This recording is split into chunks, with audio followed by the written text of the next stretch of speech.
Au début, le rap est festif, c'est-à-dire simplement il invite à danser. Puis, il devient plus social. À partir de 1982, c'est le célèbre message de Grandmaster Flash et son groupe, qui est une description très réaliste de la misère dans les ghettos. Georges Lapassade disait, les médias, ils font de la publicité, des fois c'est pas très bon. Et il disait, mais il n'y a pas de mauvaise publicité. Il avait un point commun avec les jeunes du hip-hop, c'est que d'être reconnu et d'être visible sur les médias, c'est quelque chose qui le faisait vraiment jubiler. Il faut restituer le contexte. Et ce cours que nous avions commencé avec Georges, moi, personnellement, m'avait un peu dépassé. C'est-à-dire que je n'attendais pas une telle médiatisation, une frénésie des caméras. Il y a eu la télé japonaise, il y a eu la RAI, la télé italienne, il y a eu la télé espagnole, il y avait une chaîne de télévision américaine. Ça donnait un peu j'étais un peu dépassé par et les graffeurs aussi. On n'a qu'une vie, quoi. Alors on s'amuse, donc en même temps, voilà, quoi. On s'amuse productivement, quoi, en étant productif. Imagine un Japonais qui débarque, c'est plus facile pour lui d'aller à la fac et en une journée d'avoir torché son reportage. Donc effectivement, je te dis, c'était un hub, c'était un truc qui centralisait les choses.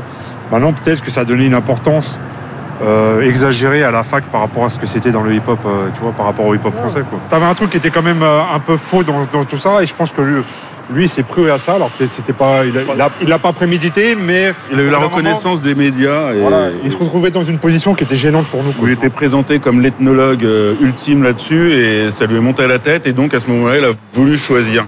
Il s'est retrouvé au mur. Aussi le problème des médias, ils ont toujours préféré que ce soit un Cachin qui leur explique le rap, un Lapassade qui leur explique le rap, et pas des gens comme nous, quoi, tu vois.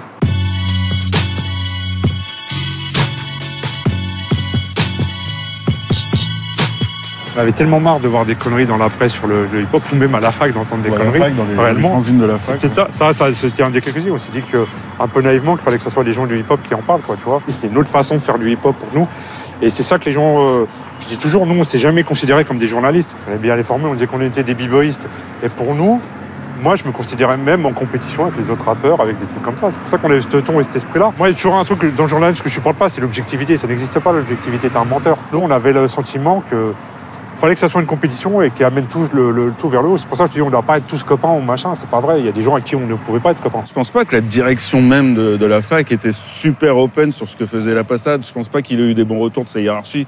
Je pense pas qu'à l'époque, il comprenait déjà ne serait-ce que pourquoi il s'intéressait à ça.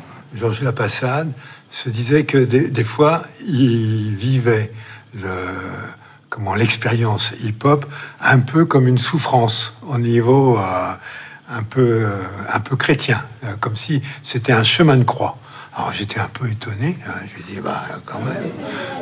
Oui, il disait que des fois c'était douloureux d'essuyer des calomnies de tous les côtés. L'université de Saint-Denis privée de hip-hop.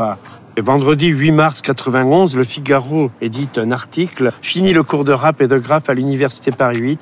À la suite d'une bagarre à coups de barre de fer, l'administration supprime l'UV, animée par l'ethnologue ex-68 art, Georges Lapassade. » Je peux certifier qu'il n'y a jamais eu de bagarre à la barre de fer. C'est complètement des fantasmes de gens qui vont à l'encontre du métier sérieux de journaliste, parce que ça n'est jamais passé. Ce que j'appelle ça du bidonnage. C'est un montage de toutes pièces qui est fait pour dénigrer la mouvance hip-hop, pas autre chose. Et l'université Paris 8. En plus, ça a emmerdé tout le monde. C'est-à-dire ces jeunes qui se baladaient sans une structuration réelle, une gestion, parce que moi, ça a commencé à poser des problèmes, surtout institutionnels, internes. Mais ça ne gênait pas. Mais je vais aller droit au but, là. Bon, Georges Lapassade, c'est fini, parce que c'est plus possible. Je sais qu'il était quand même pas facile à gérer. Non, mais je te dis que... Pas facile moi, ce qui me gêne, c'est cette façon il n'était pas facile à gérer. Nous n'avions pas à gérer Georges. Georges s'est fait virer de partout. Georges, il a fait son boulot d'intégration au niveau du hip-hop. Ça fait mal. On nous a stoppé. On a stoppé la dynamique de Georges. On a stoppé la dynamique de Christian, le meunier, et on a stoppé ma dynamique à Paris 8. C'était incontestable.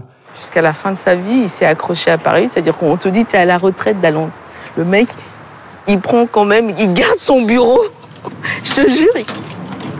Malgré qu'il était à la retraite, qu'il ne pouvait plus enseigner, il était toujours à Paris 8, son fantôme était toujours là, il rôdait dans les couloirs. Et ça m'a fait beaucoup de peine. Comment son règne s'est arrêté à Paris 8. L'image aussi, tu vois, l'image à la fin qu'on avait de lui, tu vois, comme quoi c'était un professeur fou, etc. Tout ça, ça m'a fait beaucoup de peine parce que pour moi, c'était quand même quelqu'un de très brillant dans sa folie. Je pense qu'on a plus reçu de sa part, en tout cas de la part de cette université, que nous n'avons donné. On a été plus gagnant que la fac n'a été, elle, gagnant.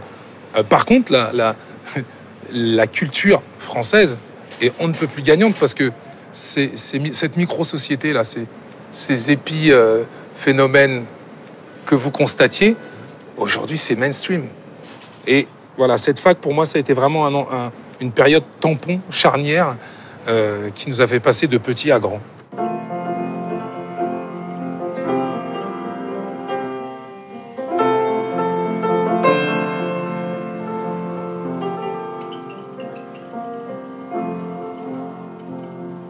Avanti popolo alla riposa, bandera rosa, bandera rosa.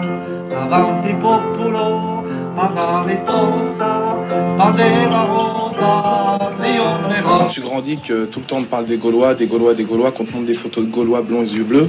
Tu te dis au bout d'un moment, moi je ressemble pas du tout à un Gaulois.